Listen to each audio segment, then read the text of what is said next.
সালামু আলাইকুম বন্ধুরা, কি অবস্থা সবার? আশা করি ভালো আছেন। আমি আলহামদুলিল্লাহ ভালো আছি। আজকে খুবই একটা হৃদয় বিদারক ঘটনা নিয়ে আপনাদের মাঝে হাজির হয়ে গেলাম। আজকে কঠিন একটি ঘটনা ঘটছে।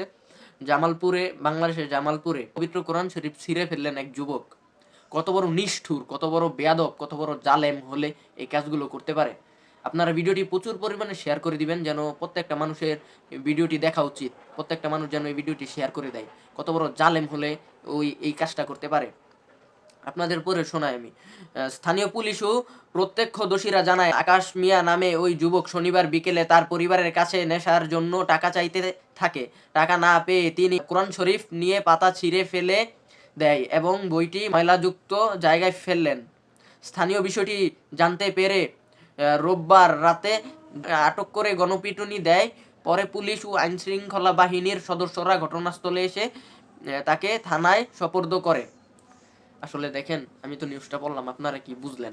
দেখুন ভাই, কিয়ামতের আলামত অলরেডি ঘটতেছে পৃথিবীতে। কিয়ামত অলরেডি ঘইটা যাইতেছে বাংলাদেশে। বাংলাদেশে না, পুরো বিশ্বে। এই ঘটনা কতটুকু মুসলমানদের জন্য নিন্দাজনীয়, হৃদয় বেদরক, এটা একমাত্র মুসলমানরাই বলতে পারবে। কে রকমের কুলাঙ্গার হলে মুসলমানদের সংবিধান, পবিত্র আল কোরআন ছিঁড়ে ফেলে খালি নেশা টাকার জন্য? এরা তো জাহান্নামের চৌরাস্তার ধার প্রান্তে। এরা তো শিওর জাহান্নামে ভাই। পুরো জাহান্নামের থেকে বড়টাও যদি থাকে তাও একে দেওয়া উচিত। আপনার স্ক্রিনে দেখতে পারতেছেন আর টিভির একটা প্রতিবেদন, নেশা টাকা না পেয়ে কোরআনকে ছিঁড়ে ফেললো। মানে কেমন একবারে ধার প্রান্তে ভাই। বাংলাদেশের মানুষ, নেশাটা এরকমের একটা জিনিস বাংলাদেশের মানুষ কখনো ছাড়তে পারবে না। এই নেশার কারণে বাংলাদেশের কি ক্ষতি হচ্ছে, ধর্মের কি ক্ষতি হচ্ছে, ইসলামের কি ক্ষতি হচ্ছে, এটা ভাই কল্পনার বাইরে। আপনারা এখনো বলি, আপনারা মাদক থেকে দূরে থাকুন ভাই। বাংলাদেশে যেন এই ঘটনাগুলি আর না হয়, আমরা সেগুলোর নিন্দা জানাই। যে এই কাজটা করছে তাকে সবার সামনে পাথর নিক্ষেপ করে মেরে ফেলা দরকার।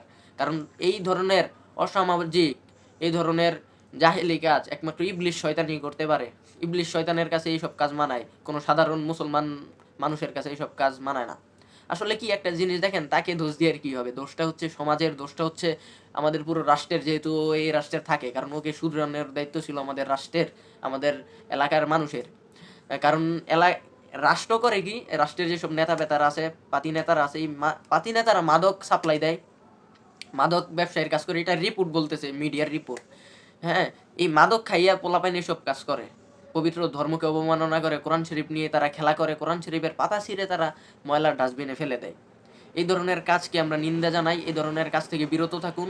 আপনারা আল্লাহর নাম নিয়ে আল্লাহর পথে ফিরে আসুন। আর এই ভিডিওটি শেয়ার করে দিবেন, যেন প্রত্যেকটা মানুষ জানতে পারে। আর এই ধরনের কাজ থেকে বিরত থাকুন। ধন্যবাদ।